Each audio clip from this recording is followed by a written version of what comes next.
यो ब्रह्माणं विददाति पूर्वं यो वै वेदाहुं च बृहणोति तस्मै दम्भदेवमात्मबुद्धिप्रकाशं मुमुक्षुर्वै शरणमहं प्रपद्ये।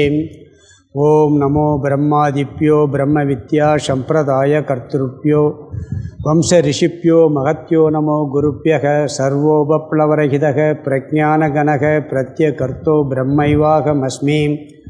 ओं ब्रह्मानन्दं परमसुखदं केवलं ज्ञानमूर्तिं द्वन्द्वातीतं गगनसदृशं तत्त्वमस्यादिलक्ष्यम् एकं नित्यं विमलमजलं सर्वदी साक्षिभूतं भावातीतं त्रिगुणरहितं सद्गुरुं तं नमामि। गुरुर्ब्रह्मा गुरुर्विष्णु गुरुर्देवो महेश्वरः गुरुसाक्षात् परं ब्रह्म तस्मै श्रीगुरवे नमः। ओं सहना भवतु सहनौ भुनक्तु सह वीर्यं करवावहै तेजस्विनावतीतमस्तु मा विद्विषावहै।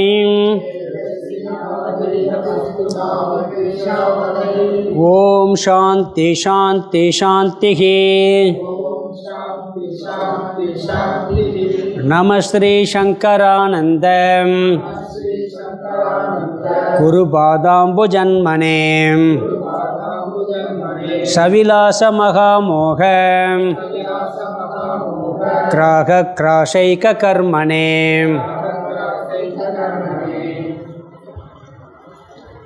பக்கம் 136 ஸ்லோகம் 166 ஆறாவது அத்தியாயத்தில்.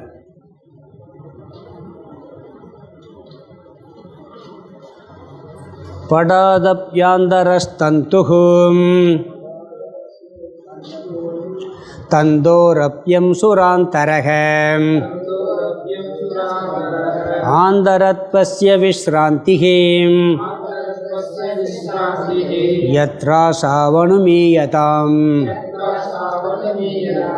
पडादप्यान्तरस्तन्तुः तन्तोरप्यं सुरान्तरः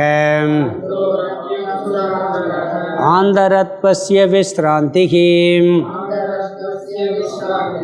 यत्रासावनुमीयताम्।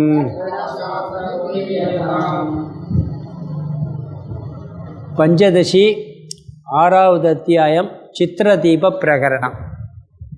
இதில் 165 ஸ்லோகம் பார்த்துருக்கோம். 106வது ஸ்லோகம் பார்த்துக்கிட்டு இருக்கோம். ஆரம்பத்தில் சித்திர உதாரணத்தின் மூலமாக தத்துவம் விளக்கப்பட்டது. பிறகு ஆகாச உதாரணத்தின் மூலமாக தத்துவங்கள் விளக்கப்பட்டது. பிறகு ஜீவ விசாரம் பண்ணார். ஸ்லோகம் 22லிருந்து 57 வரைக்கும் ஜீவ விசாரம் பண்ணப்பட்டது. ஜீவ தத்துவம் விளக்கப்பட்டது. ஆரம்பத்தில் சுருக்கமாக சொல்லிட்டு ஜீவன்னா என்ன அப்படிங்கிறத சொன்னார். பிறகு ஜீவ விசாரத்தில் உள்ள குழப்பம், ஜீவ விசாரத்தில் உள்ள குழப்பமெல்லாம் என்ன, எது ஜீவன் எப்படியெல்லாம் சொல்கிறாங்க, இந்த உடலை ஜீவன் சொல்கிறாங்க, மனச ஜீவன், இப்படி அதோட குழப்பங்கள்லாம் சொன்னார். நாம் ஏற்கனவே கீதையில் பார்க்க போகிறோம். இந்த இனிமேல் வரக்கூடிய ஸ்லோகத்தில் எப்பொழுது அவனுக்கு ஞானம் நிறைவு வரும்னா இந்த குழப்பமெல்லாம் நீங்கினான்னு சொல்வார். ஈஸ்வர விஜயன் ஜீவ விஷயத்தில் குழப்பமெல்லாம் நீங்கினா அவனுக்கு ஞான விசாரம் நிறைவு வரும்பார். ஏன் இதெல்லாம் சொல்கிறாங்கன்னா பிறகு என்ன பண்ணுறாருன்னா ஈஸ்வர விஷயத்தில் உள்ள குழப்பத்தை சொன்னார். 102லேருந்து 121 வரைக்கும் ஜீவன் ஈஸ்வரன் இதை நம்ம விசாரம் பண்ணுறது. தத்து துவம் அசின்னு சொல்கிறோம், நீ அதுவாக இருக்கிறாய். அகம் பிரம்ம அஸ்மின்னு சொல்கிறோம், நான் கடவுளாக இருக்கிறேன். கடவுள் விஷயம் நம்ம விஷயத்தில் உள்ள குழப்பத்தில் நிறையா சொல்கிறார். அதனுடைய தாத்பரியத்தையும் சொல்கிறாரு. ஏன் இந்த குழப்பத்தை சொல்கிறாங்கன்னு சொன்னால் நம்ம மேலோட்டமாக புரிஞ்சுக்கிட்டோம்னு வச்சுக்கோங்களேன். யாராக இதுதேன்னு சொன்னால் நம்மளுக்கு சந்தேகம் வரும், நம்ம கேட்டது தப்பான்னு சொல்லி. அதுக்காக வித்யாரண்யர் இதில் பிரம்மசூத்திரம் போன்ற நூல்கள் எல்லாம் பார்த்தீங்கன்னா இவங்களாம் நாஸ்திய கேள்வியில் கேட்பாங்க. இவங்க கேட்குற நாஸ்தியங்கள் நாஸ்தியமே கிடையாது.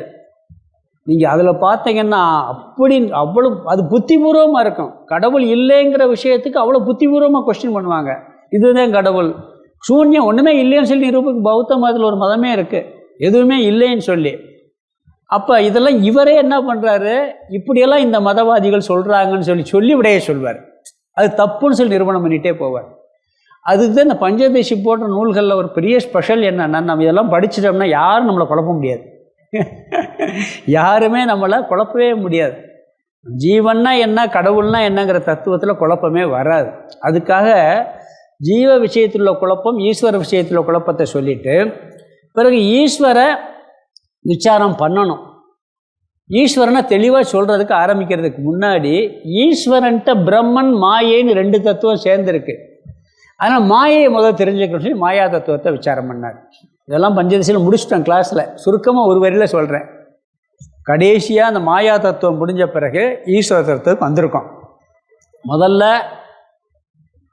சித்திர உதாரணம், ஆகாச உதாரணத்தில் பொதுவாக காமனாக சொன்னார். பிறகு ஜீவன் என்னன்னு சொல்லிட்டார். சொன்ன பிறகு ஜீவ விசாரத்தில் மற்றவர்கள்லாம் எப்படியெல்லாம் சொல்கிறாங்க, அது எப்படி தப்புன்னு சொல்லிட்டார். பிறகு ஈஸ்வர விஷயத்தில் மற்றவங்க எப்படி சொல்கிறாங்க, அது எப்படி தப்புங்கிறதையும் சொல்லிட்டார். சொல்லிவிட்டு ஈஸ்வரனுடைய உண்மையான லட்சணம் என்னன்னு சொல்ல வரும் பொழுது மாயையை பற்றி விளக்கம் சொன்னார். சொல்லிவிட்டு கடவுள்னா என்ன அப்படிங்கிற சொல்ல வர்றார். அதில் முதல்ல 153லேருந்து 187 வரைக்கும் இந்த தத்துவம், நம்ம 165 வரைக்கும் பார்த்துட்டோம் ஈஸ்வர விசாரத்தில். அது ஒரு சைதன்யம், அனுபவிக்க முடியாத ஒரு தத்துவமாக இருக்குது. பிறகு காரண சரீரம், அதாவது எல்லாருடைய காரண சரீரத்தில் அந்த சிதாபாஷ ரூபத்தில் இருக்குது அப்படிங்கிறதெல்லாம் நிறைய விளக்கமெல்லாம் பார்த்தோம். பிறகு ஈஸ்வரனுக்கு இன்னொரு விஷயம் அதில் இடையில ஒரு சொன்னார். பிரம்மன் சத்தியம், அகம் சத்தியம், ஜீவனும் மித்தியா, ஈஸ்வரனும் மித்தியா. ஈஸ்வரனும் கல்பிதம். அப்போ இதுக்கு நம்ம அதெல்லாம் பண்ணணும் அப்படின்னா, இந்த உடம்பு இருக்கிறது வரைக்கும் இந்த கல்பிதத்தில் நீ வாழ்கிற இல்லை, இந்த உடம்பு கல்பிதம்தான், மனசும் கல்பிதம்தான், உலகமும் கல்பிதம்தான். இந்த உலகம் கல்பிதம், மனசு கல்பிதம், உடல் கல்பிதம் சொல்லும் பொழுது ஈஸ்வரன் கல்பிதமாக இருந்தாலும் இதை நீ கல்பிதத்தில் வாழும், அதையும் நீயே விவகாரத்துக்கு ஒத்துக்கிறணும். ஆராய்ச்சி பண்ணி பார்க்கும் பொழுது எல்லாமே மித்தியாவாக போயிடும். பிரம்மன் அகம் சத்தியம். இது வேதாந்தத்தில் ரொம்ப டீப்பாக போகிற விஷயம். நம்ம பொதுவாக ஈஸ்வரனை என்ன, உலக விஷயங்கள் நம்ம ஈஸ்வரனை என்னங்கிற தத்துவத்தை பார்த்துக்கிட்டு இருக்கோம். இதில் 5 லட்சணம் சொன்னார் ஈஸ்வரனுக்கு. மாயையை தன்வசம் வைத்துள்ளவர், மகேஸ்வரன், சர்வசக்திமான். பிறகு அந்தர்யாமி, நமக்குள் இருந்து அனைத்தையும் ஆட்டுவிப்பவர், நமக்குள்ள எல்லாவற்றுக்குள்ளும் ஊடுருவி இருக்கக்கூடிய ஒரு தத்துவம். சர்வஜ்ஞன், நம்ம அல்பஜ்ஞன், அவர் அனைத்தையும் அறிந்தவர். ஜகத்யோனி, எல்லாவற்றுக்கும் உபாதான காரணமாக இருப்பவர், எல்லாமாகவும் இருப்பவர் அப்படின்னு ஒரு 5 தத்துவம் சொல்லி, இது நான் சொல்லலை, உபனிஷதங்கள்லையும் சொல்லியிருக்கிறார். இதே கருத்து திருக்குறளில் கடவுள் வாழ்த்துலையும் இருக்குது. இவர் சொன்ன தத்துவத்தை அப்படியே கடவுள் வாழ்த்தில் பார்த்தீங்கன்னா திருக்குறளையும் சொல்கிறார். வாளறிவன்னா சர்வஜ்ஞன் அர்த்தம், கணக்கோமை இல்லாதான்னு சொன்னால் சர்வசக்தி மகேஸ்வரன் அர்த்தம். அந்த வார்த்தையினுடைய அர்த்தமே அதுதான். அப்படி திருக்குறள்லையும் இருக்காது. பிறகு இது உபனிஷத், மாண்டூக்கிய உபனிஷத்தில் இதெல்லாம் சொல்லியிருக்குன்னு சொன்னார். சொல்லிட்டு இந்த விஷயம், அதாவது வேதத்திலையும் சொல்லியிருக்கு, இதுதான் உண்மை, இதில் நீ வாதம் பண்ணுறதுக்கோ சந்தேகப்படுறதுக்கோ வேணாம், இதை முதல்ல நம்பிட்டு நீ விசாரத்தை ஆரம்பி அப்படின்னு சொன்னார். ஏன்னா வேத வாக்கு, வேதத்தில் சொல்லியிருக்கிறது பொய்யாக இருக்க முடியாது. பிறகு ஸ்லோகம் 160 ஈஸ்வரன் சர்வேஸ்வரன் அப்படிங்கிற கருத்து சொன்னார். ஈஸ்வரன் சர்வேஸ்வரன், அவர்தான் எல்லாவற்றுக்கும் தலைவன், அவரால் செய்ய முடியாது எதுவுமே இல்லை என்ற கருத்து நிலைநாட்டப்பட்டது. அவர் இந்த பிரபஞ்சத்துக்கு, இந்த உலகத்துக்கு ஒரு நியதியை படைச்சிருக்கார். அந்த நியதியை யாராலும் மாற்றுவதற்கு சக்தி கிடையாது, மாற்றவும் முடியாது. இல்லையே, ஏதோ ஒரு சிலதெல்லாம் அப்படின்னு இருக்கு, மாறுதுன்னா மாறுறதும் அவருடைய நியதி தான். எல்லாம் என்ன நடக்குதோ அத்தனையும் அவருடைய நியதி. அதனால தான் அவர் சர்வேஸ்வரன், சர்வசக்திமான், அவருக்கு ஈடாக எதுவுமே இல்லை. தனக்கு ஓமை இல்லாதான் தாழ் சேர்ந்தாருக்கு அல்லால் மனக்கவலை மாற்றல் அறிந்தார். அவருக்கு ஓமை சொல்கிறதுக்கு ஒரு ஆள் கிடையாது, அவருக்கு ஈடு இணையாக ஒரு ஆள் கிடையாது. அதனால் அவர் சர்வேஸ்வரன் அப்படின்னார்.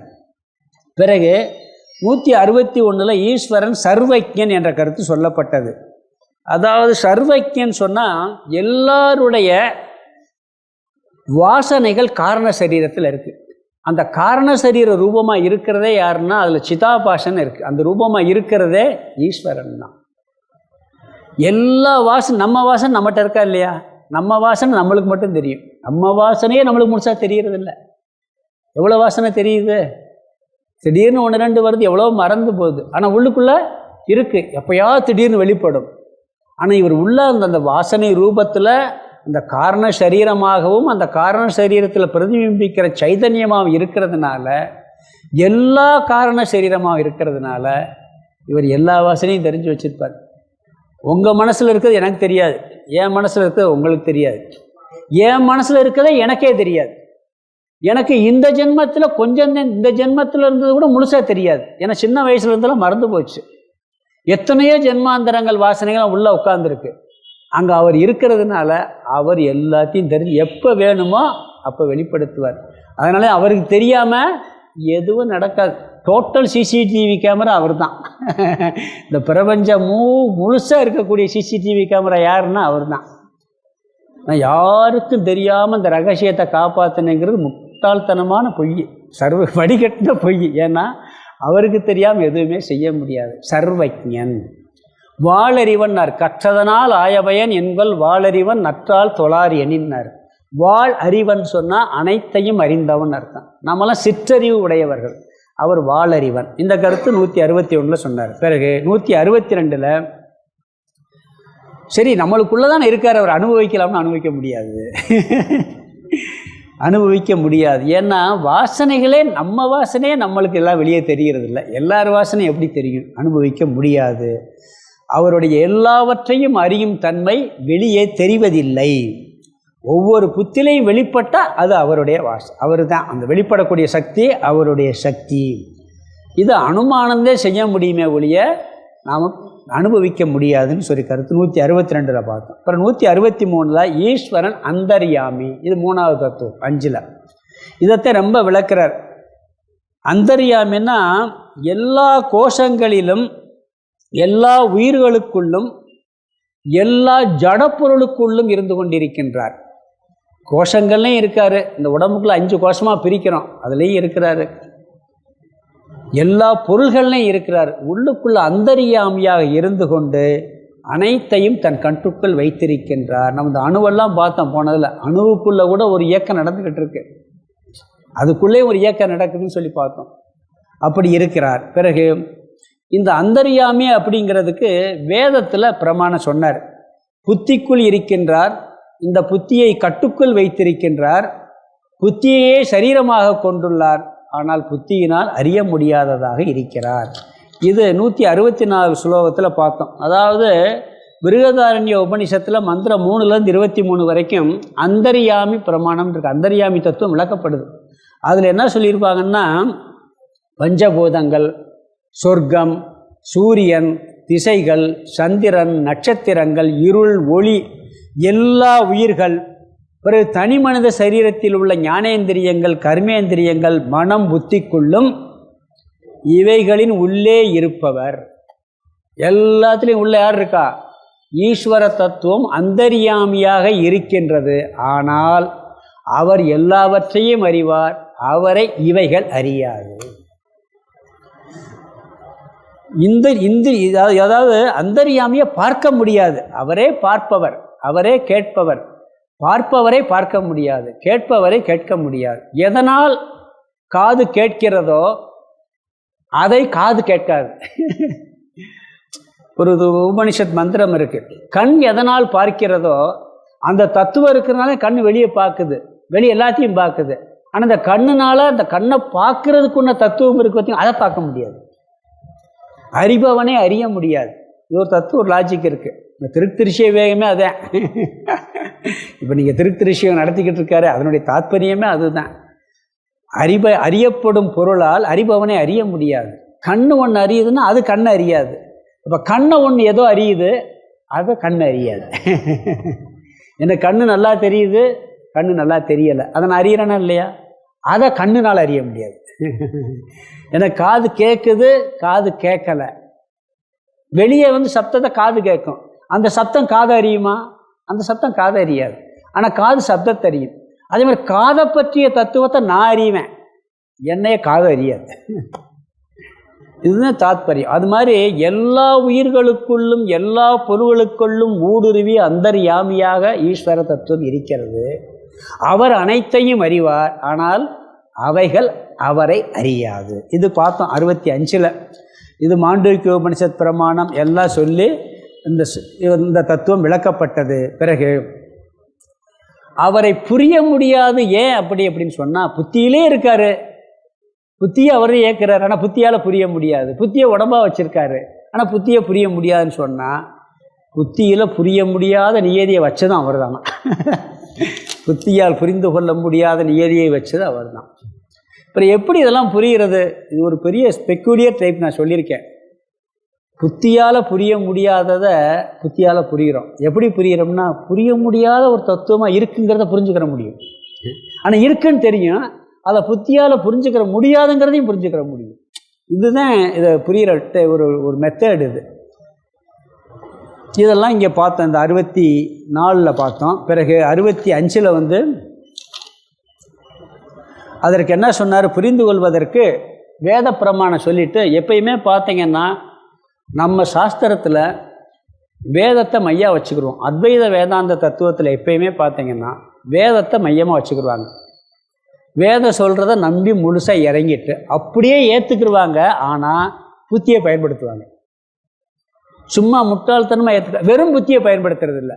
வேதத்தை மையமாக வச்சுக்கிட்டு புத்தியை தீட்டி பார்க்கும்போது கரெக்டுன்னு புரியும். அது அப்போ தர்க்கத்தையும் அதுக்கு பயன்படுத்துவாங்க, சிலதை அனுபவத்திலையும் பயன்படுத்துவாங்க. இது 3 சேர்ந்து தான் நாம் ஒத்துக்கிறோம். சும்மா அப்படியே குருட்டுத்தனமாக ஒத்துக்கிறதுங்கிறதுலாம் கிடையாது. ஏதோ குருட்டு வேதாந்தம், முரட்டு வேதாந்தம், வரட்டு வேதாந்தம்லாம் சொல்லுவாங்க, அப்படிலாம் கிடையாது. தெளிவாக அழகாக சாஸ்திரத்தை புரிஞ்சு, புத்தியிலையும் புரிஞ்சு, அனுபவ ரீதியாக புரிகிறது தான் இந்த வேதாந்த தத்துவமே. இதில் இங்கே என்ன சொல்கிறாருன்னா, தர்க்கத்தை அந்த புத்தியை தீட்டி பயன்படுத்துறதுக்கு ஒரு உதாரணம் சொல்கிறார். ஈஸ்வரன் எல்லாமாக இருக்கிறாருங்கிறது நூல் துணி உதாரணம். இங்கே 65 நம்ம பார்த்தோம். இதில் அதாவது எல்லாவற்றுக்கும் உபாதான காரணமாக அவர் இருக்கின்றார் அப்படிங்கிற கருத்து 165 பார்த்தோம். நூல் எப்படி துணிக்கு உபாதான காரணமாக இருக்கின்றதோ, துணி முழுவதும் என்ன இருக்குது? உண்மையிலேயே நூல் தான் இருக்குது. அது மாதிரி இந்த பிரபஞ்சம் அனைத்தும் இருப்பது ஈஸ்வரன் தான்.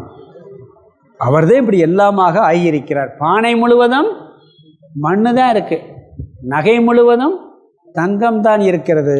அது போல கடவுள் விஷயத்திலையும் அவர் தான் இருக்கின்றார் என்ற கருத்து அதில் பார்த்தோம். அனைத்திற்கும் உபாதான காரணமாக இருப்பதால் அவர் அந்தர்யாமி. துணி நூல் உதாரணத்தை சொல்லி 65 பார்த்து முடித்தோம். 166 ஸ்லோகம் இப்போ பார்க்கணும்.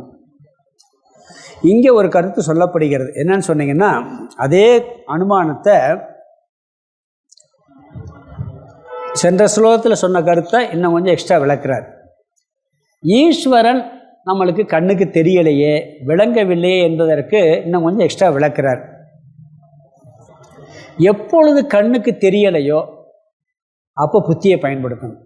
நேரடியாக கண்ணில் காட்சிக்கு தெரியலைன்னா புத்தியை பயன்படுத்தணும். அனுமானத்தை பயன்படுத்தி தான் புரிஞ்சுக்கிற முடியும். நம்ம அனுமானத்துக்கு வேதாந்தத்தில் ஒரு உதாரணம் சொல்லுவாங்க. நாம் மலையில் ஏறி போகிறோம், நெருப்பு இருக்குது, நெருப்பு எரிஞ்சுக்கிட்டு புகை வருது பார்க்குறோம். பிறகு கீழே வந்துடுறோம் பகல் பொழுதில், அது நெருப்பு தெரியலை, ஆனால் புகை மட்டும் வந்துக்கிட்டே இருக்குது. நெருப்பை கண்ணில் பார்க்கலைங்கிறதுக்காக அங்கே நெருப்பு இல்லைன்னு சொல்லுவோம். புகையை பார்த்துட்டு என்ன சொல்லுவோம்? புகை இருப்பதால் நெருப்பு இருக்கும் அப்படின்னு சொல்லுவோம். ஏன்னா நேரோட ரெண்டையும் சேர்த்து பார்த்துருக்கோம். இது அனுமானம், யூகம் பண்ணுறோம். பார்க்கலைங்கிறதுக்காக இல்லைன்னு சொல்லி, கண்ணில் நெருப்பு தெரியல, நீ எப்படி நெருப்பு இருக்குன்னு சொல்கிற? நேரை பார்த்தாத்தே ஒத்துக்கிறேன்னு சொல்ல முடியுமா? சொல்ல முடியாது. இது அனுமானம் பண்ணுவோம். அது மாதிரி இங்கே என்ன சொல்கிறாருன்னா, இந்த அனுமானத்தையும் பயன்படுத்தி இந்த சர்வேஸ்வரன், சர்வஜன், அந்தர்யாமிங்கிறதெல்லாம் புரிஞ்சுக்கிறணும் அப்படிங்கிறார். இதுக்கு நூல் துணி உதாரணமே மீண்டும். இப்போ துணி காரியமாக இருக்குது, வெளியே காரியமாக இருக்குது. இப்போ சட்டை இருக்குது, இது சட்டை, இது காரியம்னு பேர். காரியமாக வந்திருக்கு. இதுக்கு காரணம் என்ன? துணி. சட்டைக்கு காரணம் துணி. அப்போ துணி காரணம், சட்டை காரியம். தங்கம் காரணம், நகை காரியம். மண்ணு காரணம், பானை காரியம். அது மாதிரி துணி காரணம், சட்டை காரியம். சரி, இப்போ துணியே காரியமாக வந்திருக்கு. துணி எதுலேருந்து வந்துச்சு? துணிக்கு காரணம் என்ன? நூல். அப்போ நூல் காரணம், துணி இப்போ காரியமாக மாறிடுச்சு. இப்போ என்ன ஆயிடுச்சு? துணி காரியமாயிருச்சு, நூல் காரணமாயிருச்சு. சரி, நூலுக்கு என்ன காரணம்? அம்சுகு, பஞ்சுங்கிறார். நூலுக்கு என்ன? இப்படியே போனால் ஒவ்வொன்றா. இப்போ என்ன ஆகி போச்சு? நூலு காரியமாயிருச்சு, பஞ்சு காரணமாயிருச்சு. இப்படியே போகிறீங்கன்னு வச்சுக்கங்களேன். பஞ்சுக்கு என்ன காரணம்? பஞ்சு காரியமாக இருக்கு, அப்போ மண் சொல்லலாம், பூமியிலேருந்து வந்துச்சுன்னு சொல்லலாம். இப்படி போனால் ஒரு லிமிட்டுக்கு மேலே போக முடியாது. அது வரைக்கும் பார்க்கலாம், பஞ்சு வரைக்கும் பார்க்கலாம். அதுக்கு பிறகு காரணம் தெரியாது. பஞ்சு தெரியும், பஞ்சிலேருந்து நூல் வந்தது தெரியும். பூமியிலேருந்து நூல் வந்து கூட ஓரளவுக்கு யூகம் இல்லாமல் நேரடியாக பார்க்க முடியாது. அப்போ பஞ்சிலேருந்து நூல் வந்துச்சு, நூல்லேருந்து துணி வந்துச்சு, துணியிலேருந்து சட்டை வந்துச்சு, ட்ரெஸ்ஸு வந்துச்சு. ஒரு 3-4 ஸ்டெப்பு. அதுக்கப்புறம் மண்ணுன்னு சொல்லப்போ அது எங்கேருந்து வந்துச்சு? இப்படி போய்கிட்டே இருந்தோம்னா அதுக்கு மேலே காரணம் இருக்கும். இதுக்கு எப்படி காரணம் இருக்கோ அதுக்கு மாதிரி அதுலேயும் இருக்கும்னு யூகந்தம் பண்ண முடியுமே ஒழிய நேர பார்க்குறங்கிறது முடியாது.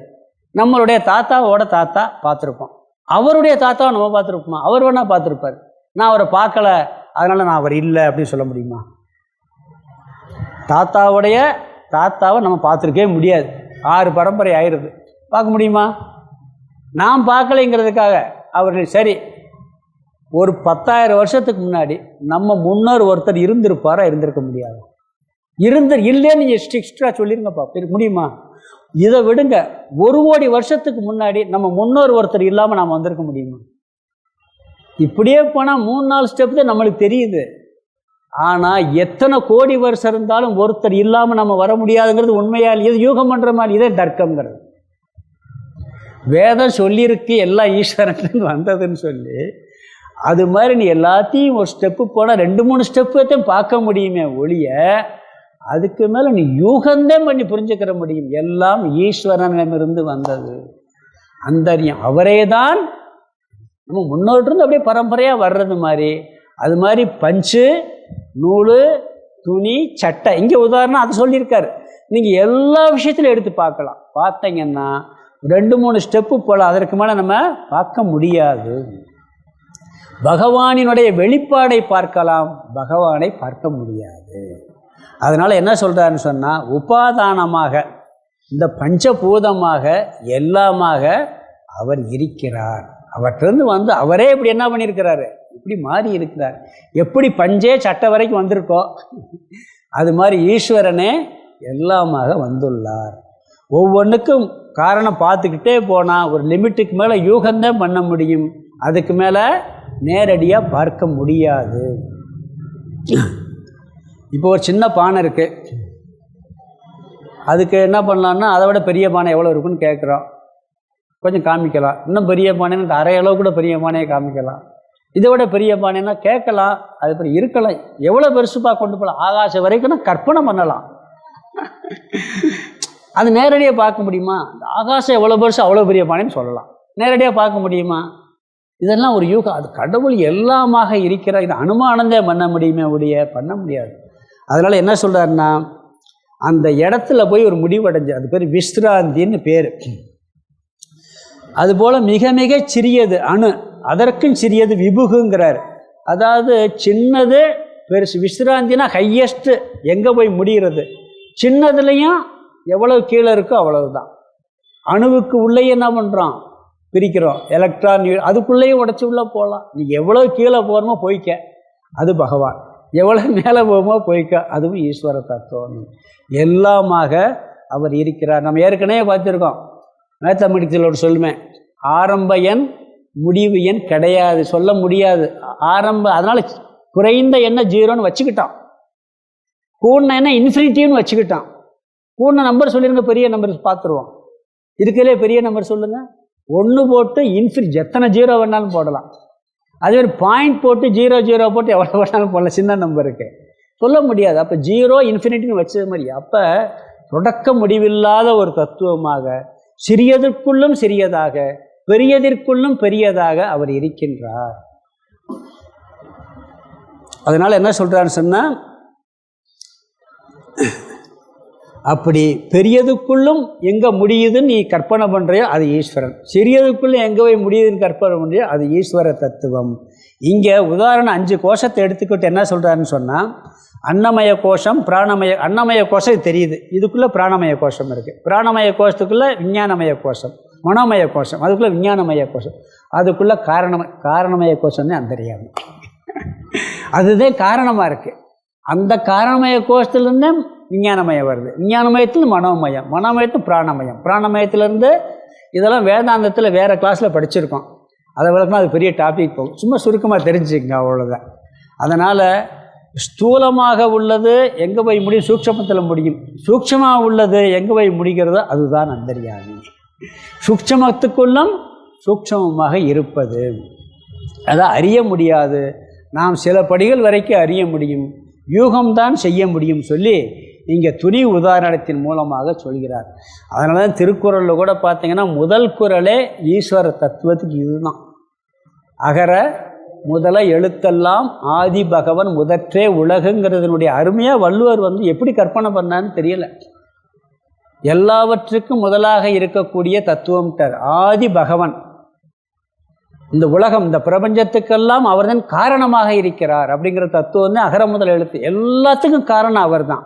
அதுக்கு உதாரணம் என்ன பண்ணிட்டார் அவர், ஆங்கிற எழுத்தை சொல்லிட்டார். இது நிறைய இடத்துல நான் சொல்லியிருக்கேன்.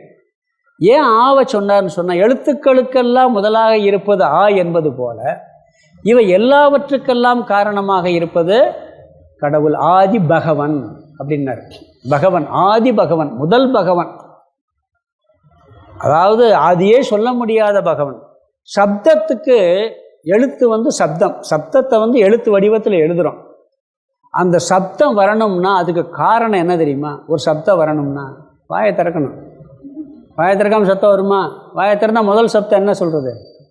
அதான் டாக்டர் வாயை திறக்கிறதுக்கு என்ன சொல்லுவார்? ஆக்காமிம்பார் சின்ன குழந்தைகிட்ட. வாயை திறன் ஆக்காமி, ஆ சொல்லும்பார். அப்போ தான் வாயை திறக்கும். அப்போ எல்லா சப்தத்துக்கும் அடிப்படை ஆ, அது முதலாக இருக்குது. எழுத்துக்களுக்கெல்லாம் முதல். அதான் ஒரு குழந்தைகிட்ட கூட கேட்டேன் அந்த ஸ்கூலில் கேட்கும்போது, ஈஎன்னாவுக்கு முதல் எழுத்து என்னான்னு கேட்டால் ஈன்னு சொல்லிச்சு. ஈக்கு முதல் எழுத்து என்னான்னு கேட்டேன், ஊன்னு சொல்லிச்சு. ஊக்கு முதல் எழுத்து, ஈக்கு முதல் எழுத்து ஆவண்ணான்னு சொல்லிச்சு. ஆவண்ணாவுக்கு முதல் எழுத்துன்னா ஆன்னு சொல்லி. ஆனாவுக்கு முதல் எழுத்து என்னான்னு கேட்டேன், அதென்ன ஆனாவுக்கு முதல் எழுத்து, அதான் முதல் எழுத்து. ஈஸ்வரனுக்கு முதல்ல யாருன்னு கேட்கக்கூடாது. எல்லாத்துக்கும் காரணம் ஈஸ்வரன். ஈஸ்வரனுக்கு காரணவர் ஆதி அந்த மற்றவர், அவர்தான் முதல். அதனால தான் அகர அதான் அந்த ஆனா உதாரணம் சொல்லியிருக்காரு பாருங்க, வள்ளுவர் எவ்வளோ அழகாக சொல்லியிருக்காரு. அதனால் என்ன சொல்கிறாரு, இங்கே துணி உதாரணத்தை சொல்லி ஈஸியாக புரிஞ்சுக்கிறதுக்காக சொல்கிறார். படா தபி, துணியை காட்டிலும் அந்தரக தந்துகு, தந்துகுன்னா நூல், உள்ளே சூக்ஷமமாக இருப்பது நூல். துணி மேலே தெரியுது, நூல் தனியாக தெரியலை. ஆனால் நூல் தானே துணியாக மாறி இருக்கு, இது நூல். துணிக்கும் உள்ளே சூக்ஷமமாக இருப்பது நூல். நான் துணியை பார்க்கலாம், ஆனால் நூலைத்தான் பார்க்குறோம். ஆனால் நூல்னு சொல்கிறதில்ல, துணின்னு தான் நம்ம சொல்கிறோம். பிறகு நூலுக்கு உள்ள என்ன இருக்குதுன்னு சொன்னால், அந்த முதல் வரியில் 2வது பகுதி, தந்தோரப்பியம் சுராந்தரக, தந்தோகோ அபி ஆந்தரக அம்சுகு, அடுத்த அம்சுகுன்னு வரும். அதாவது தந்தோகோ அபின்னா நூலை காட்டிலும், ஆந்தரக அம்சுகு உள்ளே இருப்பது பருத்தி துகள்கள்.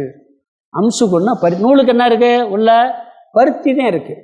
நூலுக்குள்ளே இருப்பது பருத்தி, பருத்திக்குள்ளே பஞ்சு துகள்கள் தான் இருக்குது. நாம் உண்மையாக டஸ்ட்டு தான் இருக்குது. இப்போ நம்ம போட்டிருக்கலாம் என்னது, வெறும் டஸ்ட்டு, குப்பையத்தான் போட்டிருக்கோம். துணியெல்லாம் என்னது, குப்பை தான், டஸ்ட்டத்தையும் போட்டிருக்கோம். அதுக்கு என்ன போராட்டம். தீபாவளி வந்தால் போதும், ட்ரெஸ் எடுக்கிறதுல அவ்வளோ மன போராட்டம். எடுக்க போகும்போது சந்தோஷம், எடுக்கும்போதும் குழப்பம், வீட்டுக்கு வந்த பிறகும் குழப்பம். அதை எடுத்துருக்கலாம், இதை சண்டையே நிறையா வீட்டில் குழந்தைகள்கிட்ட பார்த்துருக்கேன். அக்கா ஒன்று எடுத்திருக்கோம், தங்கச்சி ஒன்று எடுத்திருக்கோம். வந்துடுவாங்க, அது நல்லாயிருக்கும், இது சொல்லணும், இது நல்லாயிருக்கும், அது சொல்லணும். அது வெறும் டஸ்ட்டு தான்.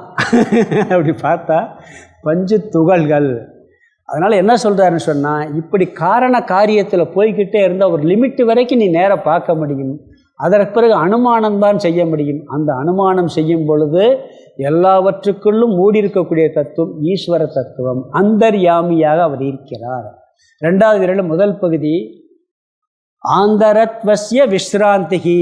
இப்படி அந்தரம் போய்கொண்டே இருந்தால் எல்லை முடிவு என்னன்னு சொன்னால் அசௌ யத்ரக, அது எங்கு இருக்கிறதோ அங்கே இது இருக்கிறதுங்கிறார். அந்த முடிவு போய் எங்கே இருக்கு, எங்கே முடியுதோ அதுதான் ஈஸ்வர தத்துவம்.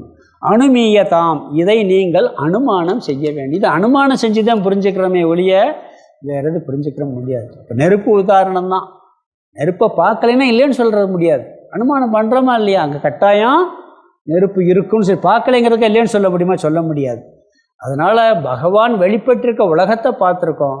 இதை வச்சுக்கிட்டு இதற்கு அந்தர்யாமியாக அந்த ஈஸ்வர தத்துவம் உள்ளே இருந்து கொண்டிருக்கிறார் என்பதை அனுமானம்தான் செய்ய முடியும்.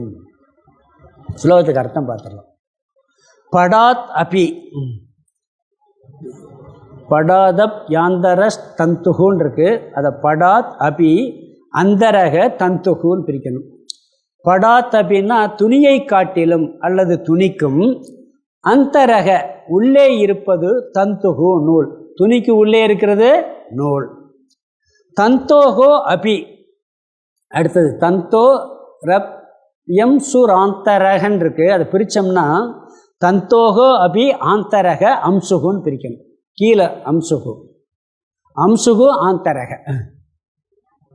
தந்தோ அபி அப்படின்னா நூலை காட்டிலும் அல்லது நூலிற்கும். அந்த கடைசி வார்த்தை ஆந்தரக, உள்ளே இருப்பது. அதுக்கு முன்னாடி இருக்கு அம்சுகு, பருத்தி துகள்கள். துணிக்கும் உள்ளே இருப்பது நூல், நூலிற்கும் உள்ளே இருப்பது பருத்தி துகள். நம்ம சட்டை வரைக்கும் போய் பார்த்தோம். பிறகு கீழே அடுத்த வரி ஆந்தரத்வஸ்ய, உள்ளே உள்ளே என்று போய்கொண்டிருப்பதின் தன்மையானது விஸ்ராந்திகி, எங்கே முடிவடைகிறதோ, யத்ர அசௌ, அங்கே இது, அதாவது இந்த ஈஸ்வர தத்துவம் இருக்கிறது என்று அனுமீயதாம், அனுமானம்தான் செய்ய வேண்டும். அனுமானம்தான் செய்ய முடியுமே ஒழிய பார்க்க முடியாது. என்னை முன்னோடிகளை 10 தலைமுறைக்கு முன்னோடு நான் பார்த்தாத்தே ஒத்துக்கிறவேன்னா நடக்கிற காரியமா?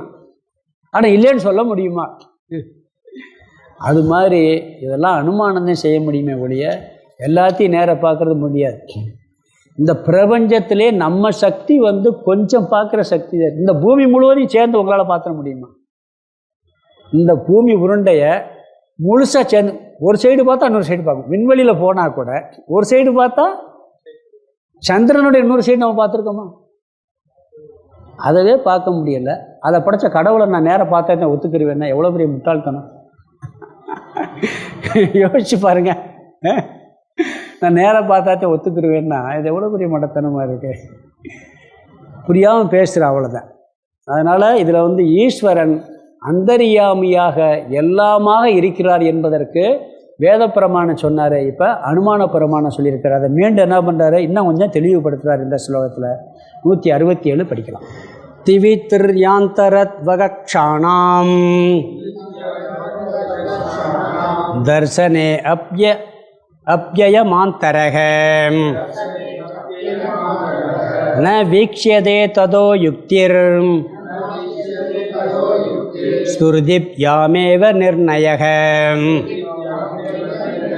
திவித்ர்யாந்தரத் வகக்ஷாணாம் தர்சனே அப்யயமாந்தரக ந வீக்ஷ்யதே ததோ யுக்திர் ஸ்ருதிப்யாமேவ நிர்ணயக.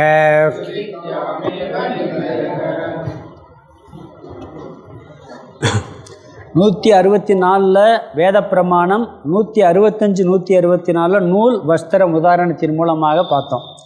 இங்கே அனுமானத்தை இன்னும் கொஞ்சம் தெளிவுபடுத்துகிறார். அதாவது ஏற்கனவே விளக்குனது தான், அதை திருப்பி சொல்கிறார். சொன்னேன்ல 2-3 படிக்கு மேலே நம்மளால் போய் பார்க்க முடியாது அப்படிங்கிறத சொல்கிறார். 3 2-3 அந்தரத்வ கக்ஷாணாம் அப்படின்னா, அதாவது இந்த காரணகாரிய தத்துவம் உள்ளே உள்ள படிகளை 2-3க்கு மேலே உள்ளே உள்ள படிகளை தர்சனே அபி பார்த்தாலும் கூட நம்ம கண்ணுக்கு அந்த 2-3 படிகளை பார்த்தாலும் கூட அதுக்கு முன்னாடி உள்ளது கண்ணுக்கு தெரிவதில்லை அப்படிங்கிறாரு. அதனால் அந்த முதல் வரியில 4வது கடைசியில் சொல்கிறார், அயம் ஆந்தரக, உள்ளே இருக்கின்றது.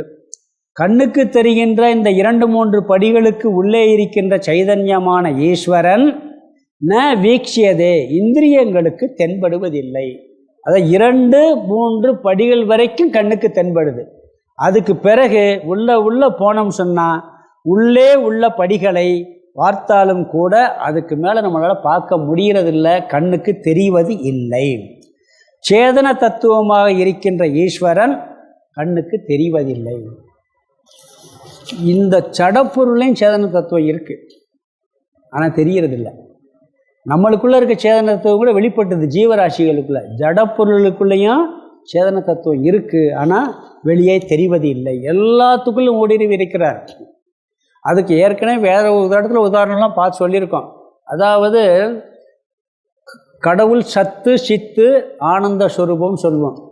அந்த சச்சிதானந்த ஸ்வரூபம் எல்லா இடத்துலையும் இருக்குது. சத்துன்னா இருக்குது, இருத்தல் என்பது ஜடப்பொருளை மட்டும் பிரதிபலிக்கும்.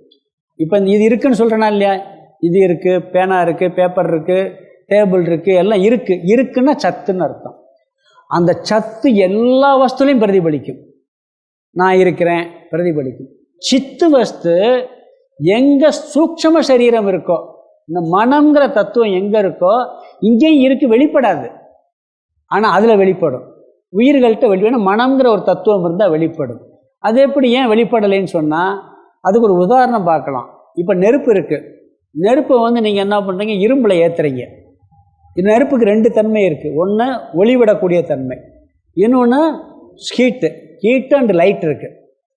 இதை நீங்கள் என்ன பண்ணுறீங்க, அந்த எதனுடைய சொரூபம், லைட்டினுடைய சொரூபம், ஹீட் அண்ட் லைட்டு. இதை ஒரு இரும்பு குண்டில் ஏற்றுறீங்க, நெருப்புக்குள்ளே இரும்பு குண்டை போடுறீங்க. அது 2ஐயும் பிரதிபலிக்கும். அது ஒளிவிடும். அந்த குண்டை என்ன பண்ணும், அதுவும் வெளிச்சத்தை காட்டும், தொட்டால் சுடும். அப்போ ஹீட்டையும் அது பிரதிபலிக்குது, சூடியும் பிரதிபலிக்குது. தண்ணியில் ஏற்றுறீங்க நெருப்பை, தண்ணி சூடும், லைட் வருமா தண்ணியில்? என்றைக்குமே லைட் வராது. அப்போ தண்ணிக்கு என்ன இருக்குது, நெருப்பின் தன்மையில் ஒன்றை மட்டும் வெளிப்படுத்துது, இன்னொன்று வெளிப்படுத்தலை. அது மாதிரி ஜட வஸ்து சத்தை வெளிப்படுது, சித்தை வெளிப்படுத்தாது. சூக்ஷ்ம சரீரத்தில் 2ம் வெளிப்படும். அந்த சூக்ஷ்ம சரீரம் சுத்தமாக இருந்தால் ஆனந்தம் வெளிப்படும். தண்ணி தெளிவாக இருந்தால் தர தெரியும்ல, அது மாதிரி ஆனந்தமும் அங்கே வெளிப்படும். அதனால தான் ஆழ்ந்த உறக்கத்தில் ஆனந்தம் வெளிப்படுது. அங்கே மனசு எப்படி இருக்கு, சபலம் இல்லை, சஞ்சலம் இல்லை. யானையாக இல்லை, மனுஷனாக இல்லை, மிருகமாக இல்லை, நல்லவன் நல்லவனாக இல்லை, கெட்டவன் கெட்டவனாக இல்லை, ஆழ்ந்த உறக்கத்தில். அதனால் என்ன பண்ணுதாங்க, ஒரே ஆனந்தமாக தூங்கினேங்கிறோம். ஆனந்தம் வெளிப்படுதாங்க. அது வெளிந்திரிச்சோன்னு சொல்லுவேன், நிம்மதியாக தூங்கினேன்ப்பா சொல்கிறோமா இல்லையா, அங்கே நிம்மதி வெளிப்பட்டுருக்கு. ஏன்னா அது அப்போ 3 வெளிப்படுற இடங்க. அந்த மன சுத்தமான ஆனந்தமும் சேர்த்து வெளிப்படுது, சித்தம் வெளிப்படுது. அது மாதிரி இங்கே என்ன சொல்கிறாருன்னு சொன்னால், ஜடப்பொருள் இருந்தாலும் கண்ணுக்கு தெரிவதில்லை. வஸ்திரம், நூல், பஞ்சுத்தூள் உதாரணத்தில் பார்த்தீங்கன்னா சில படிக்கு மேலே நம்மளுக்கு தெரிகிறதில்லை. மண் வரைக்கும் கூட போகலாம், பிறகு அதுக்கு பிறகு எப்படின்னா தெரியாது நம்மளுக்கு. அதனால் அதுக்கு முன்னாடி ஈஸ்வர தத்துவம் தான்ங்கிறது அனுமானம்தான் செய்ய வேண்டும். 3 அப்படிங்கிறார். 2, 3 ஆந்தரத்வ கக்ஷானாம், அதை உள்ளே உள்ள படிகளை தர்சனாபி பார்த்தாலும் கூட அயம் ஆந்தரக ந வீக்ஷியதே தென்படுவது இல்லை. பொதுவாக காரணம் காரியத்தில் வெளிப்படும். காரணம் தங்கம் நகையில் வெளிப்படுதா இல்லையா, நகையிலையும் தங்கம் தான் இருக்குது. இங்கே என்ன சொல்கிறது, 2, 3 படிகளில் வெளிப்படுது, அது பிறகு உள்ள தெரிகிறது இல்லை. அதுக்காக நீ இல்லைன்னு சொல்ல முடியாது. ஆகவே ததக யுக்தி சுருதிப்பியாம் ஏவ நிர்ணயக, யுக்தி சுருதியின் மூலமாக இந்த தத்துவத்தை நீ நிர்ணயம் செய்ய வேண்டும். ஏற்கனவே சுருதியை கூறிட்டார் வேதத்தில் சொன்னதை, போனதிலிருந்து யுக்தியும் சொல்லிட்டார். இப்போ அதவே திருப்பி ஞாபகப்படுத்தி மீண்டும் நீ இப்படித்தான் புரிந்து கொள்ள முடியுமே ஒழிய ஈஸ்வர தத்துவத்தை வேற கிடையாதுங்கிறார். இப்போ இன்னொரு அதுக்கு உதாரணம் கூட பார்க்கலாம். அச்சேதனமான தத்துவம் ஒன்று இயங்க வேண்டும் என்றால் அங்கே சேதனம் ஒன்று இருக்கணும். இப்போ ஒரு தேர் இருக்குது, தேர் ஜடப்பொருள். அந்த தேர் நகலணும்னா உள்ள அதை ஓட்டுற ஒருத்தர் இருக்கணும், இல்லாட்டி குதிரை இருக்கணும். சேதனமான தத்துவம் இல்லாட்டி அது ஓடாதுல்ல. அப்போ இந்த வெளியே பார்க்கும்போது எந்த ஒரு இயக்கமுமே சேதனம் இல்லாட்டி இயங்காது. ஜடமாக இருந்தால் கூட அப்போ சேதன தத்துவம் அங்கே உள்ள இல்லாட்டி இயங்காது. அப்படி பார்த்துட்டு இந்த ஜடப்பொருள் எல்லாம் இயங்கிக்கிட்டு இருக்கா இல்லையா, பூமி சுத்துதா இல்லையா? இல்லை, நிற்கும் பொருள் நின்று கொண்டே இருக்கும், ஓடும் பொருள் ஓடிக்கொண்டே இருக்கும். இது ஒரு நியதி. அந்த நியதியை படைச்சது யார்? சயின்டிஸ்ட் கண்டுபிடிச்சாரு இது ஒரு நியதின்னு சொல்லி. அந்த நியதியை படைச்சது யார்? அன்னைக்கு சொன்னேன், அணுவுக்குள்ள எலக்ட்ரான், நியூட்ரான், புரோட்டான் இருக்குது. ஒரு ஊசி துவாரத்துக்குள்ளே எத்தனையோ 10 லட்சம் அணு இருக்குங்கிறாங்க. அந்த ஒரு அணுவுக்குள்ளே இந்த 3 சுற்றிக்கிட்டு இருக்கு. 2 நடுவில் இருக்கு, ஒன்று சுற்றிக்கிட்டு இருக்குங்கிறாரு. இப்போ நம்ம கைக்குள்ளே எத்தனை கோடானு கோடி அணு இருக்குதுக்குள்ள, இந்த பேப்பருக்குள்ளே எத்தனை இந்த கோடானு கோடி அணு, ஒரு அணுவுக்குள்ளே ஒரு இயக்கம் நடந்துக்கிட்டு இருக்க ஒரு சக்தி இருக்குது. அணுவை துளைத்து 7 கடலை புரட்டி குறுகத் தரித்த குரல்னு சொன்னார் ஔவையார். அணுவை துளைச்சா 7 கடலை புரட்டுற சக்தி. அது உதாரணம் சொல்லியிருக்கிறார். இன்னைக்கு அணுகுண்டு எப்படி தயார் பண்ணுறாங்க? அப்போ ஒரு சின்ன அணு, ஒரு ஊசி துவாரத்தில் 10 லட்சம் அணு இருக்கும். ஒரு அணுவை உடைச்சா அதில் ஏதோ ஒரு அணுவை உடைச்சா பெரிய சக்தி வருதான். அதில் வச்சு அணுகுண்டு தயார் பண்ணுறாங்க. ஆனால் எல்லா அணுவுக்குள்ளேயும் அந்த இயக்கம் நடந்துக்கிட்டு இருக்கா இல்லையா? அது ஜட தத்துவம் எப்படி சொல்ல முடியும்? அதனால் இதை யூகம் பண்ணி நீ புரிஞ்சுக்க. ஒரு சேதன தத்துவம், ஜட தத்துவம் ஒன்று இருந்தால் அது ஒரு இயக்கம் சொன்னால் அதில் சேதனம் இருக்கணும். இந்த கட்டடம் அமைதியாக இருக்கா, வேலை செஞ்சுக்கிட்டு இருக்கான்னா அதுக்குள்ளே ஒரு இயக்கம் நடந்துக்கிட்டு இருக்கு. அப்படியே இருந்தால் 1 கோடி வருஷம் வரைக்கும் அப்படியே இருக்கணும். இந்த கட்டடம் இருக்கா, அதுக்குள்ளே ஒரு அப்படியே குறைஞ்சிக்கிட்டு வருது. ஏதோ ஒரு மாற்றம் நடந்துக்கிட்டே இருக்கு. நடக்குதா இல்லையா? அப்படி மாற்றத்தை உண்டாக்குவது யார்? இது அந்தர்யாமியாக இருந்து அந்த ஈஸ்வர தத்துவம் அனைத்தையும் இயக்கி கொண்டிருக்கின்றது என்பதை அனுமானம் செய்வாயாக. காற்று வீசுது, அதில் ஒரு நியமம் இருக்குது. ஒரு நேரம் வேகமாக வீசுது, ஒரு நேரம் கம்மியாக வீசுது, ஒரு நேரம் குளிராக வீசுது. எல்லாத்துக்கும் ஒரு நியமத்தை வச்சுருக்காரு. பஞ்சபூத இயக்கத்தை நியமம்.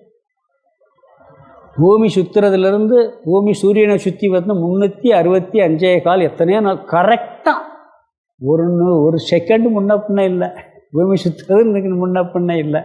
எப்படி ஒரு நியதி அமைஞ்சுக்கிட்டு இருக்கு. இந்த இயக்கமெல்லாம் இயக்குவதற்கு சேதனமான ஒரு தத்துவம் இயங்க வேண்டும் என்பதை நீ அனுமானம் செய்துகள் அப்படின்னு சொல்லி இந்த சொல்கிறார். இன்னும் அதனுடைய விளக்கத்தை, இந்த அந்தர்யாமி தத்துவம் ஈஸ்வரன் தான் எல்லாவற்றுக்குள்ளும் மூடில் இருக்கிறாருங்கிறத சுருதி சொல்கிறாரு, அனுமானம் சொல்கிறாரு. இன்னும் அதை விளக்க போகிறார். அடுத்த ஸ்லோகத்திலே பார்க்கலாம்.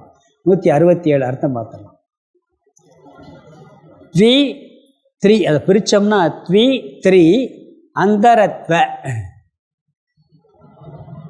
கக்ஷானாம் ககக்ஷானாம் கக்ஷானாம் 3 2 3 அந்தரத்வ உள்ளே உள்ள கக்ஷானாம்னா படிகளை தர்ஷனே அபி பார்த்தாலும் கூட அயம் அந்தரக தர்சனே அபி அயம் அந்தரக. அதை பிரித்தோம்னா உள்ளே இருக்கின்ற இது, அதாவது அந்தர்யாமையாக சேதனமாக இருக்கின்ற இந்த ஈஸ்வர தத்துவம் ந வீக்ஷியதே தென்படுவது இல்லை. 2வது வரி முதல் வார்த்தை ந வீக்ஷியதே தென்படுவது இல்லை. ததோ ததக ஆகையால் இதுதான் உபாதான காரணம் என்று, இதுதான் எல்லாமே ஈஸ்வரனாக இருக்கிறார் என்று. அடுத்த வார்த்தை யுக்திகி யுக்தியின் மூலமாகவும் சுருதிகி சுருதியின் மூலமாகவும் சுருதிப் யாம் ஏவ சுருதியை யுக்தி சுருதியை கொண்டுதான் யுக்தி சுருதியின் மூலமாகத்தான் நிர்ணயக தீர்மானிக்க வேண்டும். வேதத்திலையும் சொல்லியிருக்கு. யோசித்து பார்த்தாலும் புத்தியை தீட்டி பார்த்தாலும் இது சரியாக தெரியுது. அதனால் கடவுள் என்ற ஒரு தத்துவம், ஈஸ்வரன் என்ற ஒரு தத்துவம் அந்தர்யாமியாக எல்லாமாக அவரே தான் இருக்கிறது என்பதை நீ நிச்சயம் செய்து கொள் அப்படிங்கிறார். இங்கே நம்ம இந்த காரண காரிய தத்துவத்தை 2-3 படி வரைக்கும் பார்க்கலாம். அதுக்கு மேலே நீ உள்ள போய் நேரடியாக பார்க்க முடியாது, அனுமானம் தான் செய்ய முடியும். அப்படி அனுமானம் செஞ்சு எந்த தத்துவத்தையும் ஒத்துக்கொள்ளுங்கிறார். 168 இதே கருத்தை திருப்பி உபனிஷத் பிரமாணத்தின் மூலமாக விளக்கிறார். படிக்கலாம். 168 படரூபேன சம்ஸ்தானாத் படஸ்தந்தோர்வபுர்யதாம் சர்வரூபேன சம்ஸ்தானாத் சர்வமஸ்ய வபுஸ்ததாம் படரூபேன சம்ஸ்தானாத் படஸ்தந்தோர்வபுர்யதாம் சர்வரூபேன சம்ஸ்தானாத் சர்வமஸ்ய வபுஸ்ததா.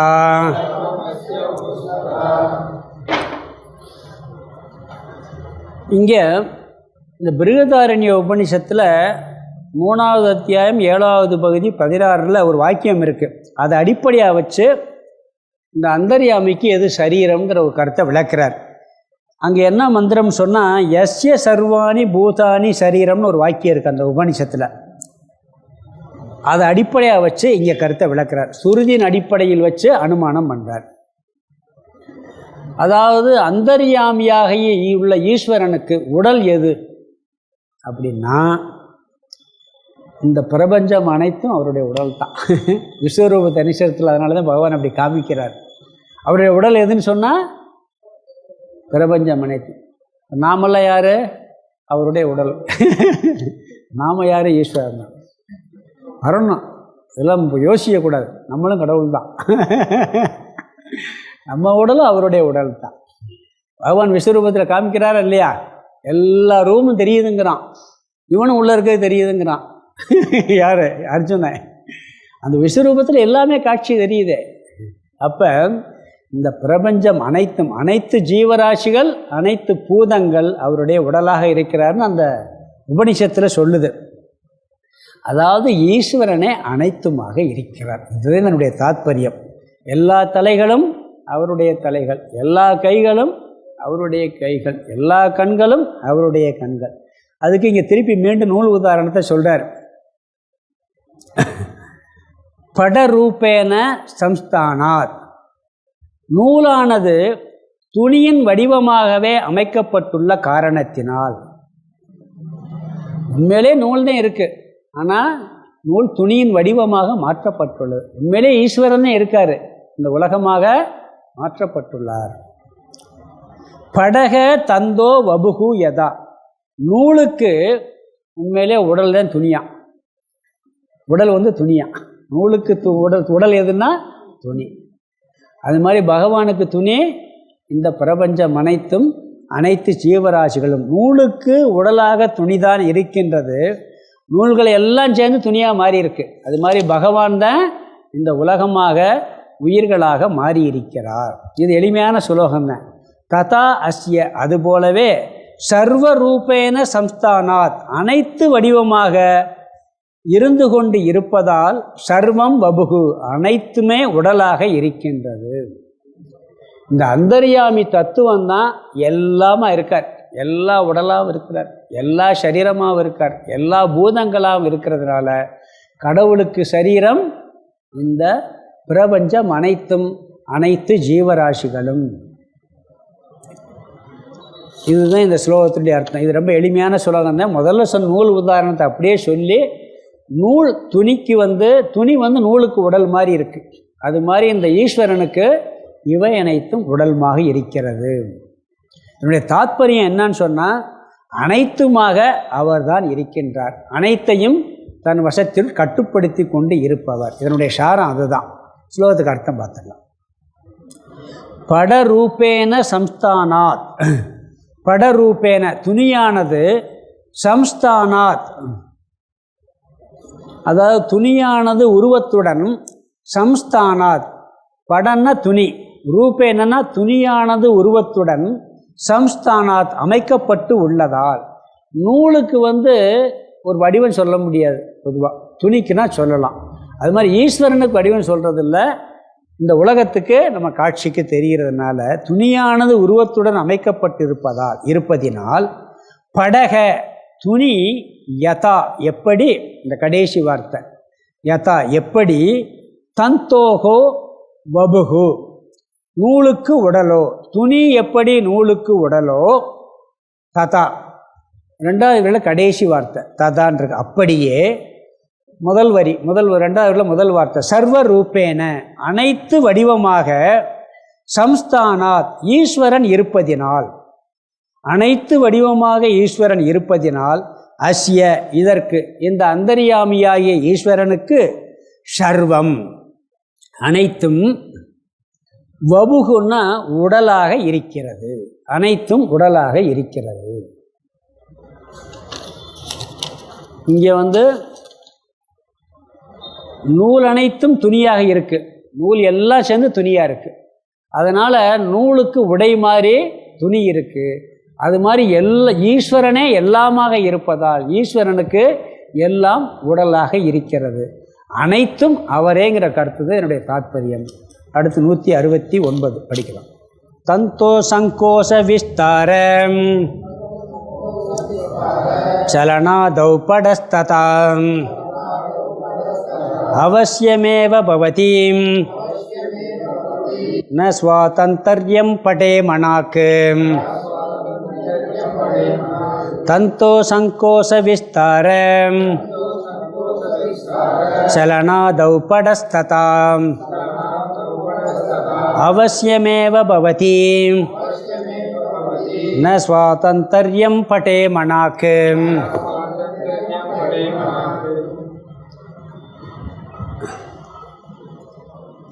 இங்கே அந்த ஈஸ்வரன் அந்தர்யாமியாக இருக்கக்கூடிய ஈஸ்வரன் சுதந்திரமானவர். மற்ற எல்லா ஜீவராசிகளும் சுதந்திரமற்றவர்கள். அவருக்கு ஃபுல் ஃப்ரீடம் இருக்குது, மற்றவங்களுக்கு ஃபுல் ஃப்ரீடம் இல்லை. அதுக்கும் நூல் துணியை உதாரணமாக வச்சு இந்த கருத்தை விளக்குறார் அவர். இனி வரும் சுலோகங்களில் என்ன சொல்ல போகிறாருன்னா, எல்லா ஜீவராசிகளுக்கும் சுதந்திரம் கிடையாது, ஆனால் ஈஸ்வரனுக்கு மட்டும் சுதந்திரம் இருக்குது அப்படிங்கிற கருத்து வருது. இதுக்கு நூல் உதாரணம் சொல்கிறார். இங்கே ஒரு சட்டில் பாயிண்ட் வருது. இந்த பஞ்சதசியில் அதான் கொஞ்சம் கஷ்டம். நூல் வேதாந்தம் புரிகிறதுக்கு சில விஷயங்கள்லாம் கொஞ்சம் கஷ்டமாக இருக்கும். இவர் வித்யாரண்யர் அதை ரொம்ப அழகாக கொண்டு போகிறார். ஈஸ்வரனே சுதந்திரமானவர், நாமெல்லாம் சுதந்திரமற்றவர். என்ன சுயமுயற்சியை பற்றி எதுக்கு பேசணும்? சந்தேகம் வருமா வராதா? நீ முயற்சி பண்ணு, உங்க கையில் இருக்குது, உங்க கையில் இருக்குன்னு சொல்கிறோமா இல்லையா? ஃபுல் ஃப்ரீடம் இல்லைன்னு சொல்கிறீங்க. பிறகு கீதையில் கூட நம்ம பார்த்தோமா இல்லையா? செயல் செய்வதற்கு உரிமை உண்டு, பலனில் உரிமை இல்லை. கான்ட்ராவர்சியாக பாருங்க. ரொம்ப கவனமாக புரியணும் இந்த விஷயங்கள்லாம். ஏன்னு சொன்னால் ஒரு வகையில் இதை பின்னாடி விளக்க போகிறார். ஒரு 4-5 ஸ்லோகத்துக்கு பிறகு விளக்கம் முழுசாக புரியும். இருந்தாலும் ஓரளவுக்கு இதை புரிஞ்சுக்கிறலாம். 4-5 ஸ்லோகம் கழித்து வரும்போது இதுக்கு தெளிவாக விளக்கம் கிடைக்கும். வேதாந்தத்தில் ஒரு பெரிய இது பெக்யூலியர் விஷயம் இருக்குது. ஃப்ரீவில்லா முயற்சியா, என்னுடைய முயற்சியா அல்லது கடவுளுடைய அனுகிரகமா, ரெண்டு அங்கே கோயின்சைட் ஆகும் ஒரு இடத்துல. ரெண்டையுமே கம்பைன் பண்ணி புரிஞ்சுக்கிறது மாதிரி ஒரு விஷயம் வருதில்ல. அப்போ நம்ம அங்கே போகும்போது அப்போ புரிஞ்சுக்கிறலாம். இதெல்லாம் பதில் சொல்ல போகிறாரு. நம்மளாம் வெறும் பொம்மைகேங்கிறது உண்மை, வெறும் பொம்மை தான். ஆனால் சரி நம்ம முயற்சி பண்ணுறோம்னா அதுக்கும் காரணம் என்னென்னா அது அவர் தான். அங்கேயும் ஒரு சட்டில் பாயிண்ட் வரும். அவர் எப்படி அவர் இஷ்டப்படி நம்மளை முயற்சி பண்ண வைக்கிறார், முயற்சி பண்ணாமல் வைக்கிறனா அதுக்கு மூல காரணம் இன்னும் நம்மகிட்டே இருக்குது. அதை எடுத்துக்கிட்டு அவர் பண்ணுவார். அவர் நம்மளுடைய வாசனைகள்லாம் இருக்குது, அதை வச்சுக்கிட்டு அவர் என்ன பண்ணுவார்? இவனுக்கு இப்போ பண்ணலாம், இவனை முயற்சி பண்ண வைக்கலாம், இவனை முயற்சி பண்ண விடலாம். சிலவனை என்னதான் முயற்சி பண்ண முடியலைப்பாங்கிறான் சில பேர். இப்போ பார்த்தீங்களா இருக்கா இல்லையா? நானும் நினைக்கிறேன், ஆனால் என்னால் முடியலை. அதில் பின்னாடி வருது. இருந்தாலும் இப்போயே சொல்கிறேன். துரியோதனன் ஒரு இடத்துல ஒரு வார்த்தை சொல்லுவான். என்ன சொல்லுவான்னா, அது ரொம்ப அருமையான வார்த்தை சொல்லியிருக்கேன். அவன் சொல்கிற விஷயங்கள்லையே ரொம்ப தெளிவாக சொல்கிற வார்த்தை, உபதேசம் பண்ணுவாங்க. நீ பண்ணுற தர்மம் அதர்மம்ன்ட்டு. இந்த பாருங்கள், தர்ம அதர்மத்தை பற்றி எனக்கு உபதேசிக்க வேணாம்பான். எனக்கு எது தர்மம்னு தெரியுது, எது அதர்மம்னு தெரியுது. நான் செய்கிறது அதர்மம்னு எனக்கு தெரியுது, ஆனால் என்னால் அதர்மத்தை விட்டு போக முடியலை, தர்மத்துக்குள்ளே பிரவேசிக்க முடியலை அப்படிங்கிறான். அவனை ஏதோ அவனுடைய வாசனைகளை வச்சு அவர் பண்ணி வச்சிருக்காரு. இதை ரொம்ப இதை மேலோட்டமாக பயன்படுத்தக்கூடாது, ஞாபகம் வச்சுக்கணும். ரொம்ப ஷட்டிலாக பயன்படுத்தணும், ஆழமாக அறிவில் தான் பயன்படுத்தணும். அப்படி பயன்படுத்தினோம்னா யாரு மேலேயும் துவேஷம் வராது, எவ்வளோ மோசமான மேலேயும் வெறுப்பு வராது. புரியுதுங்களா? அதுக்காக அவனை போய் கட்டி பிடிச்சிட்டு கூட இருக்கணுங்கிற அவசியம் இல்லை. ஆள் மனசில் வெறுப்பு வராது. அவனை அடிப்பான் செய்வான் எல்லாம் கூட பண்ணுவான். ஆள் மனசில் அவனை கண்டாலே எனக்கு வெறுப்பு இருக்குன்னு சொல்கிற பாருங்க, அது வராது. ஏன்னா எல்லாம் ஈஸ்வரன்னா அப்படி தானே வரும் உங்களுக்கு. இது அந்த இடத்துல சொல்லுவான். அதனால் இந்த ஷட்டில் இதை இப்போ கொஞ்சம் புரிஞ்சுக்கிறலாம். 4-5 ஸ்லோகத்துக்கு அடுத்து தெளிவாக இதெல்லாம் வரும், நம்ம பார்க்கலாங்க. அதாவது பிறகு ஞானம் அடைஞ்சு என்ன பலன், கடவுள் என்ன சொன்னால், இதுக்கு முன்னாடி அவர் தான் ஆட்டு விற்கிறான்னு தெரியாமல் ஆடிக்கிட்டு இருந்தோம். இப்போ அவர் ஆட்டு விற்கிறான்னு தெரிஞ்சு ஆடுறோம். அவ்வளோதான் வித்தியாசம், வேறு என்ன இருக்குது? இது சூட்சமான கருத்து. அதை 169 170 இங்கே சொல்கிறாரு. இங்கே 169 உதாரணம் மட்டும் சொல்லி 170 அதனுடைய விளக்கத்தை கொண்டு போய், இங்கே வெறும் உதாரணம் தான். நூல் அந்த துணி உதாரணத்தவே திருப்பி எடுத்து அதை சொல்கிறார். அதை சொல்லிவிட்டு அடுத்ததில் அங்கே விளக்குவார். எப்படி சொல்கிறாருன்னா, இந்த முதல் வரியில் பார்த்தீங்கன்னா, தந்தோகோ சம்கோச விஸ்தார சலனாதவுன்னு இருக்குது. அதாவது நூலினுடைய மடித்தல், விரித்தல், அசைத்தல் முதலியன்னா அதன் கலரு மெல்லி தடித்ததெல்லாம். அதாவது நூல் எப்படி இருக்கோ அப்படித்தான் துணி இருக்கும். உண்மையிலே துணியை மடிக்கும்போது என்ன மடிக்குது? நூல் தான் மடியுது. நான் துணியை மட்டும் மடிக்கிறேன், நூல் மடிக்காமல் இருக்கட்டும்னா முடியுமா? மடிக்கிறதே நூல் தான். நூல் மடிஞ்சால் துணி மடியும். நூல் என்ன கலரோ அதுதான் துணியில் இருக்கும். நூல் குவாலிட்டி எப்படியோ அதுதான் எங்கே இருக்கும்? துணியில் இருக்கும். நூல் மோசமான நூல்னால் துணியே மோசமான நூல். துணி காஸ்ட்லியாக இருந்தால் அந்த நூல் தயாரிக்கிறதே காஸ்ட்லியாக தயாரிச்சிருப்பான். அந்த நூல் அக்க முடியாது. இந்த துணி நல்லா உழைக்குதுன்னு சொல்லுவான். அப்போ அந்த நூலை தனியாக எடுத்தால் ரொம்ப கஷ்டமாக இருக்கும். அதே மாதிரி வர்ணம், தடிமன், மெல்லினஸ் எல்லாம் நூல் எப்படியோ அப்படித்தான். துணியை விரிச்சா நூல் விரிஞ்சாதான் துணி விரியும். நூல் எப்படியோ அப்படித்தான் துணி. கடவுள் எப்படி நினைக்கிறாரோ அப்படித்தான் எல்லாம். அதை அடுத்த சொல்வது இங்கே நூலை மட்டும் உதாரணம் மட்டும் சொல்கிறாருங்க. நூல் வளையும் போது துணியும் வளையும். துணியை மட்டும் வளைக்கிறேன், நூலை வளைக்க மாட்டேன்னு சொல்ல முடியாதுங்க. எல்லாம் சேர்ந்து அதில் தான் அப்படி தான் இருக்குங்கிறார். அதனால் மடித்தல், வளைத்தல், விரித்தல், அசைதல், அதன் வர்ணம் எல்லாமே நூலின் தன்மையை பொறுத்துத்தான் துணி அமையும். நூல் எப்படி இருக்கிறதோ அப்படித்தான் துணியும் இருக்கும். துணிக்கு அணுவளவு கூட சுதந்திரம் இல்லைங்கிறார். துணிக்கு ஏதாவது சுதந்திரம் இருக்கா? நூல் பச்சை கலரில் இருக்குது, இல்லை நான் சிவப்பு கலரில் இருப்பேன்னு துணி சொல்ல முடியுமா? சொல்ல முடியுமா? நூல் நைஸாக இருந்தால் இல்லை நூல் நைஸாக இருக்குது நான் திக்காக இருப்பேன்னு சொல்ல முடியாது. இல்லை நான் நைஸாக இருக்கேன் நூல் திக்காக இருக்குன்னு சொல்ல முடியாது. நூல் எப்படி இருக்கோ அப்படித்தான் இருக்கும். நூல் மடியும் போது துணி மடியும். நூலுடைய கலர் எப்படி இருக்கோ அப்படித்தான் இருக்கும். நூலுடைய தரம் எப்படி இருக்கோ அப்படித்தான் இருக்கும். சில நேரங்களில் பார்த்தீங்கன்னா நூல் கட்டாயம் இருக்கும், துணி இல்லாமல் கூட போயிடும். இந்த சொட்டர்லாம் பண்ணுவாங்க நூலில், பார்த்துருக்கீங்களா? நூலை பின்னிடுவாங்க. அந்த சொட்டர் ஒன்றை பிடிச்சோம்னா என்ன வரும்? மொத்தமாக வந்துடும், சொட்டரே காணாமல் போயிடும். ஆனால் நூல்லே இருக்கா. அந்த சொட்டு நூலினுடைய தரத்தை பொறுத்து இருக்குது. அந்த உள்ளன் துணி நூல் எப்படி அதுக்கு தகுந்த மாதிரி அந்த சொட்டர் குளிர்ந்தாங்க. அந்த உள்ளன் நூல் எப்படி இருக்கோ அதுக்கு தகுந்த மாதிரி குளிர்ந்தாங்க. அந்த விலையும் அதுக்கு தகுந்த மாதிரி வைப்பான். நூல் எப்படியோ அப்படித்தான் துணியின் தரணும். அது மாதிரி அடுத்து இங்கே உதாரணத்தை மட்டும்தான் இங்கே சொல்கிறார். ஆகவே நூலைப் போலவே துணி இருக்கிறது, செயல்படுகிறது. முதல் வரியில் கடைசி படக ததா அவ்விதமே துணியானது. ரெண்டாவது வரி முதல் பகுதியில் சொல்கிறாரு, அவசியமேவ பவதி, கட்டாயமாக அப்படித்தான் இருக்கின்றது, ஆகின்றது. நூல் எவ்விதம் இருக்கின்றதோ எவ்விதம் செயல்படுகிறதோ அவ்விதம்தான் துணியானது இருக்கின்றது, செயல்படும்.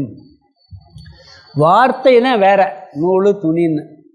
துணிங்கிறது ஒரு நாமம் வந்திருக்கு, அவ்வளவுதான்.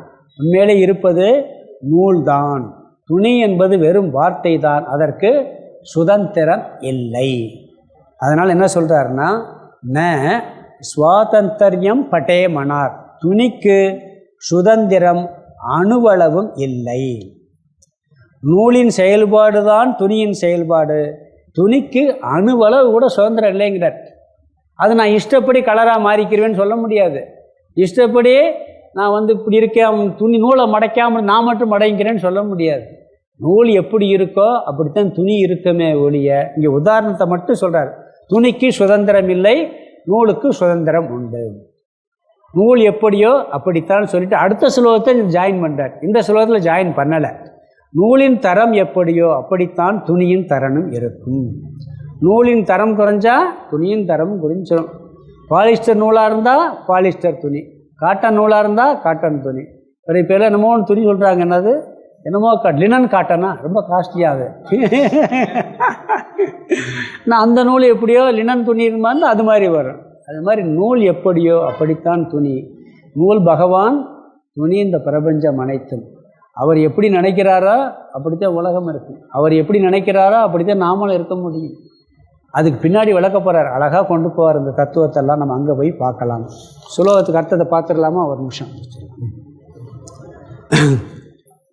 தந்தோகோ சங்கோச்ச விஸ்தார. தந்தோகோன்னா நூலிற்கு, சங்கோச்ச மடித்தல், விஸ்தார விரித்தல், சலா சலனா ஆதவ் அசைவு முதலியவை. இந்த முதலியவையில் எல்லாம் சேர்த்துக்கலாம். வர்ணம், தடிமண், திக்னஸ், உள்ளி முதலியவைன்ட்டார். ததா அப்படியே. கடைசி வார்த்தை படக, படஸ்ததான் இருக்கு. ததா அப்படியே படக துணியும், நூலிற்கு மடித்தல், விரித்தல், அசைவு முதலியவைன்ட்டார். முதலியவைன்னு தரம் எல்லாம் சேர்த்துக்கலாம். சைஸு, குவாலிட்டி, கலரு எல்லாம் சேர்த்து. முதலியவைன்னா நூலினுடைய என்னென்ன சேர்க்கணுமோ அதெல்லாம் சேர்த்துக்கலாம். அது எப்படி இருக்கோ அப்படியே படக துணியும். கீழே அவசியமேவ கட்டாயமாகவே பவதி ஆகிறது. துணியும் நூல் எப்படியோ அப்படித்தான் ஆகுது. நூலை போல தான் துணி இருக்குமே ஒழிய நூலை போல சேலைன்னு ஒரு பழமொழியோடு இருக்கு. நூலை போல சேலை, தாயை போல பிள்ளை அப்படின்னு சொல்லி அது மாதிரி. பட்டே துணிக்கு அடுத்தது அந்த கடைசியில் என்ன, ஸ்வாதந்தரியம் பட்டே மனாக். படே துணிக்கு ஸ்வாதந்தரியம் சுதந்திரம், ந மனாக்குன்னா அணுவளவும் இல்லை. நூலுக்குத்தே சுதந்திரம் இருக்குது, துணிக்கு கொஞ்சம் கூட சுதந்திரம் இல்லைங்கிறார். இது அப்படியே அங்கே கொண்டு போய் கடவுளுக்குத்தான் சுதந்திரம் இருக்குது. இந்த உலகத்துக்கோ உனக்கோ அணுவளவும் சுதந்திரம் இல்லை. ஆட்டுவித்தால் யார் ஒருவர் ஆடாதாரே கண்ணான்னு ஒரு பாட்டு இருக்குது. அது மாதிரி அவர் தான் எல்லாம் பண்ணுறார் அப்படிங்கிற தத்துவத்தை அழகாக விலை கொண்டு போவார். இதில் தான் அந்த கேள்வி வரணும். இப்போ நம்ம எதுக்கு முயற்சி பண்ணணும்? உட்காந்துக்கிட்டே இருந்தால் கையை சாப்பிட்றத கூட அவர் ஊட்டி விட்டு போயிடலாமே. இதுக்கெல்லாம் பதில் வரும். ரொம்ப டெக்னிக்கலாக இதை நம்ம பார்த்து புத்திபூர்வம் புரிஞ்சுக்கிறோன்னு. இதில் எதை விவகாரத்துக்கு எதை கொண்டு வரணுமோ அதை கொண்டு வரணும். ஆள் மனசில் எதை கொண்டு வரணுமோ அதை அறிவில் சிலது இருக்கணும், விவகாரத்தில் வேறு மாதிரி இருக்கும். ரெண்டையும் கம்மி. வேதாந்தமே அப்படித்தான். இது ஆள் மனசில் துக்கத்தை போக்கும், அகங்காரத்தை போக்கும், ஆணவத்தை போக்கும், வெறுப்பு வராது. இந்த தத்துவம் உண்மை அதுதான். விவகாரம் இதெல்லாம் மாயை, இதெல்லாம் பொம்மை. விவகாரத்தில் மாயையில் எல்லாம் நடந்துக்கிட்டு இருக்கு, அவ்வளோதான். ஆள் மனசில் தத்துவத்தை கொண்டு போகும்போது நம்மளுக்கு ஒரு அமைதியாக இருக்கும். அதுக்காக கரெக்டாக விளைச்சி கொண்டு போகிறாரு. இந்த 4-5 ஸ்லோகத்துக்கு பிறகுதே புரியும். அடுத்து நான் சொல்லலை, கீதை இருக்க ஸ்லோகத்தை அப்படியே சொல்ல போகிறார். 18ஆவது அத்தியாயத்தில் ஒரு ஸ்லோகம் வருது, அது அப்படியே அந்த ஸ்லோகத்தை அப்படியே கொடுத்துருப்பார். அர்ஜுனானே வருதில்லை, அடுத்த ஸ்லோகத்தில் வரும். அதை நம்ம அடுத்த வகுப்பில் பார்ப்போம். ஓம் பூர்ணமத பூர்ணமிதம் பூர்ணாத் பூர்ணமுதச்யதே பூர்ணஸ்ய பூர்ணமாதாய பூர்ணமேவாவசிஷ்யதே. ஓம் சாந்தி சாந்தி சாந்தி. ஹரி ஓம்.